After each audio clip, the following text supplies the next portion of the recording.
Marie-France Garot, depuis De Gaulle, depuis Pompidou, la droite, pour vous, a changé en France? Oui, parce que De Gaulle, il n'y avait pas de droite. Il n'y a pas eu de droite au Parlement français après la Libération jusqu'à Giscard. De Gaulle, c'était pas la droite? Non, mais attendez, non, certainement pas, c'était le Rassemblement des Français, au contraire. Mais je veux dire qu'avant De Gaulle, de toute manière, même sous la 4e République, il n'y avait pas de droite. C'est pour ça que quand on parle des valeurs de la droite, il faudrait quand même se souvenir qu'elle n'a pas participé au Parlement, encore une fois, pendant toute cette partie-là. Il y avait le Parti communiste, de loin le plus nombreux, le Parti socialiste, les radicaux, les MRP. La droite, au début, c'était Thiessier-Vaillancourt, et puis après, c'était le poujadisme.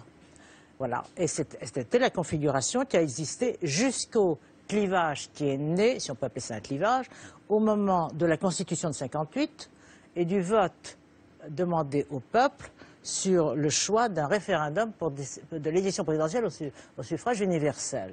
Alors là, mais pour des raisons en grande partie tactiques, tous les partis, tous les groupes plus exactement du Parlement ont voté contre pour une excellente raison. C'était eux qui le choisissaient, le président de la République avant. Alors on n'aime jamais qu'on vous enlève la principale compétence qui vous a été donnée.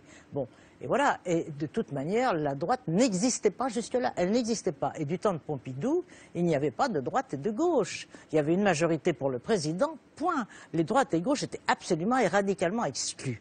Le premier mouvement de fond est venu un peu de Giscard, qui a accepté l'idée de la cohabitation, même s'il ne l'a pas pratiquée, et surtout de François Mitterrand. François Mitterrand qui était un homme de droite, il faut bien le dire, fondamentalement. La droite, elle commence à être Mitterrand. Oui, non, mais c'était un homme de droite par ses racines, son éducation, etc. C'est pas contestable. Bon. Et il a compris qu'il fallait, comment dirais-je, une propulsion en face de De Gaulle. Et il a rassemblé la gauche, toute la gauche, qui s'est empêché d'ailleurs de laisser traîner un peu après. Bon. Mais c'était un effet de masse contre De Gaulle. Bon. Puis après, on a continué. Les partis dits gaullistes ont tranquillement et sans doute avec toute innocence piétiné un peu les principes gaullistes et on a fondé l'UMP, qui est un rassemblement parfaitement hétérogène. Et qui a raison de se radicaliser s'il doit se radicaliser je pense que tactiquement. ce débat, pour les Français, il n'a aucun intérêt. Il n'a aucun intérêt. C'est un combat de mecs dans un tunnel. Hein. C'est vrai, la droite est plutôt conservatrice et la gauche plutôt populaire. Vous savez aussi que De Gaulle avait dit, le drame de la France, c'est que la droite n'est plus nationale et que la gauche n'est plus populaire. Et je crois que ça résume assez bien la situation. Ce que les Français attendent, et ce qui était le génie de Gaulle, c'est d'avoir dit, c'est le peuple. La démocratie, c'est le pouvoir du peuple. Régis Debray dit, un État ou une nation, c'est un peuple, des frontières et une transcendance. Nous avons toujours un peuple, nous n'avons plus de frontières et nous n'avons pas beaucoup de transcendance. Alors l'État ou la nation sont tout de même en péril redoutable. On pourrait même se demander s'ils existent encore en tant que tels, juridiquement et politiquement. Alors les discussions entre Copé, Fillon et autres, ça n'a mais aucun intérêt. Il n'y a pas de différence entre eux? Peut-être dans le langage, oui. Mais c'est interchangeable, c'est interchangeable. Et d'ailleurs, je pense que les Français le ressentent comme cela. Les Français se demandent comment ils sont gouvernés et pourquoi. Puis il y a des choses qu'ils ne comprennent pas. Par exemple, sur un événement récent.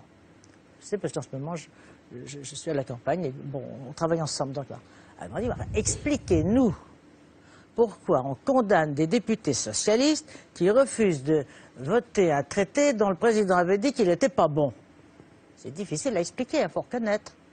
Ils trouvent que c'est incohérent. Et ils se disent, bon, on n'est pas gouverné finalement. On ajoute comme ça, tantôt dans le sens du vent, tantôt dans le sens du vent. Voilà, je crois que c'est cela. Et en plus, je crois que c'est vrai. Parce que, pour une raison de fond, je vous ai dit ça 10 fois sur votre antenne. Alors ne le redites pas.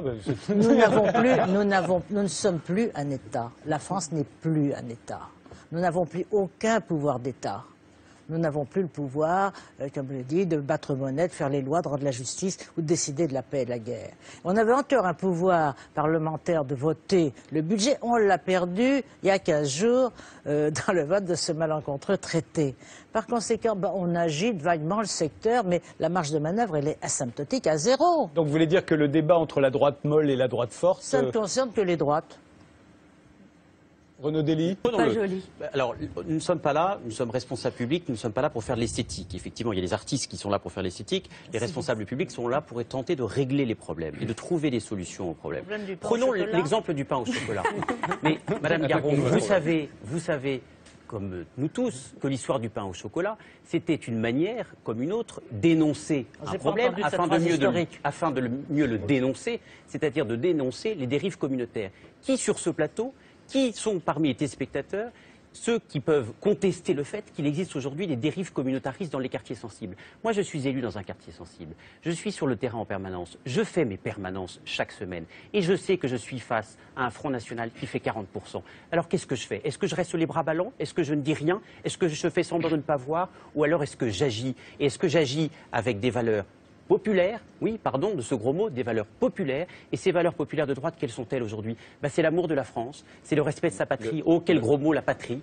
C'est le respect des frontières, c'est la place que nous accordons à l'ordre et à l'autorité de la loi. Et c'est la priorité. C'est du vocabulaire, ça ne correspond à rien. Pardon, c'est une réalité. Ce sont des valeurs que nous voulons promouvoir. Prenez conscience que ça n'est pas une réalité. Mais bien sûr que qu'est-ce qu'un gouvernement français peut faire en ce moment de son plein gré? Regardez, même pour les voitures, on lui dit non, pas touche. Nous ne pouvons plus rien faire. Je conteste l'idée que le responsable public n'a plus de marge de manœuvre. C'est cela que le pays sent. Il sent, et d'ailleurs il n'y a pas qu'en France, moi ce qui me paraît tellement frappant en ce moment en Europe, c'est la désagrégation des États. On le voit en Espagne avec la Catalogne, on le voit aux Pays-Bas, on le voit... Bon.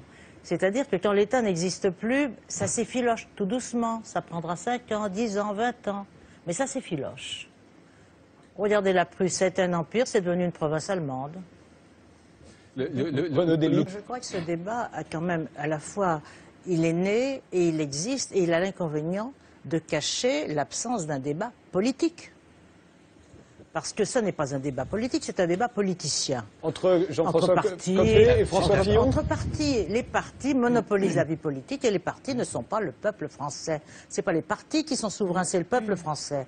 On arrive dans une situation que nous venons de vivre, où les parlementaires unissent leurs efforts pour ne pas donner au peuple français la possibilité de décider lui-même sur un acte, le traité signé par Sarkozy, voté par Hollande. Alors si je puis dire, tout le monde y est. Bon, mais c'est un traité qui est une nasse pour les Français. Les Français auraient voulu donner leur avis là-dessus. On ne leur a pas donné la parole.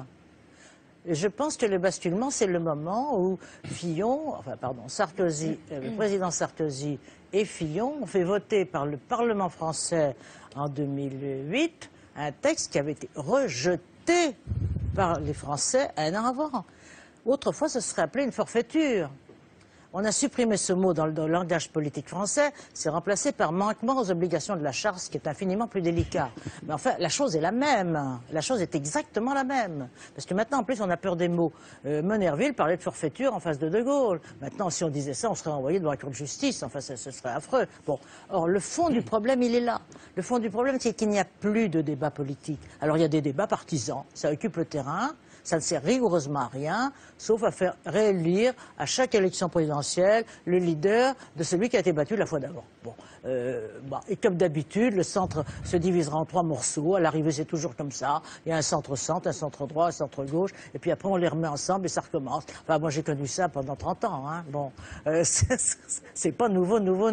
Mais le problème de fond, c'est qu'il n'y a pas dans ce débat de débat politique et que ce débat partisan confisque le pouvoir du peuple, c'est-à-dire qu'on ne nous parle plus de démocratie. Moi, je ne veux plus entendre dans un discours de politiciens sur ce genre de sujet le mot la démocratie, la souveraineté du peuple. Donc en fait, quand on parle de droitisation, ou quand on fait semblant de se droitiser, c'est uniquement pour masquer le fait qu'on n'a plus de pouvoir et qu'on ne peut rien faire sur les sujets vraiment importants. Ou alors peut-être qu'on a peur du peuple.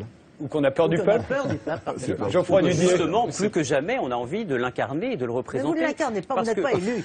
Si, je suis élu. Non, ouais, vous êtes élu, mais le parti je suis élu, je suis sur le terrain. Mais le parti n'est pas élu. Le parti n'est pas élu. Un parti n'est pas une réalité politique. Mais moi, je ne parle pas au nom de mon parti, je parle au nom de ce que je crois. Ah bon, je parle au nom des valeurs que j'ai envie d'affirmer haut et fort. Oui, mais d'accord, je suis tout à fait d'accord. Voilà, je parle avec mes tripes et avec mes idéaux. Et je pense que ce n'est pas un débat politicien, mais que c'est un débat politique, que c'est un débat de valeurs et que c'est un débat aussi, naturellement, de stratégie politique, puisqu'il faut aussi se dire les choses comme elles sont, et que je suis persuadé que si la campagne de Nicolas Sarkozy de 2012 a été, contrairement à ce que vous pensez, Renaud Dely, un succès... Est-ce qu'il y a une droitisation ou est-ce que c'est le peuple, les valeurs du peuple? C'est ça, voilà, c'est ça. Moi, je m'en fiche, c'est pas vrai. Bon. Non, mais je crois que ce débat est quand même quelque chose de surréaliste. On est dans une période dramatique. Nous n'avons plus de pouvoir d'État. Nous sommes dans une crise qui va s'aggraver. Nous allons être dans une situation absolument désastreuse. Il n'y a aucune chance qu'on tienne les engagements qu'on a pris, bien entendu. Il va falloir un moment que l'Europe éclate, soit parce que l'Allemagne sortira, quand elle se sentira assez forte, soit parce que d'autres sortiront. Mais ce système n'est pas viable. Les gens censés le savent. Alors on est en train de discuter du sexe des anges sur les c'est pas nous, c'est eux. Non, ça n'a pas de sens. Ça n'a pas de sens. C'est pour ça que ça n'intéresse pas les gens. Qu'est-ce qu'on va devenir dans une situation dans laquelle on n'a plus les moyens d'agir? Or, on est sur une pente qui ne peut que s'aggraver. Bon, ça, c'est vraiment quelque chose qui peut amener une situation révolutionnaire. On peut imaginer qu'il y ait le retour de l'idée impériale, c'est-à-dire des cantons, des provinces, et puis un empire qui serait un empire européen. La Catalogne, l'Occitan, oui, absolument, mais c'est vrai. Etc.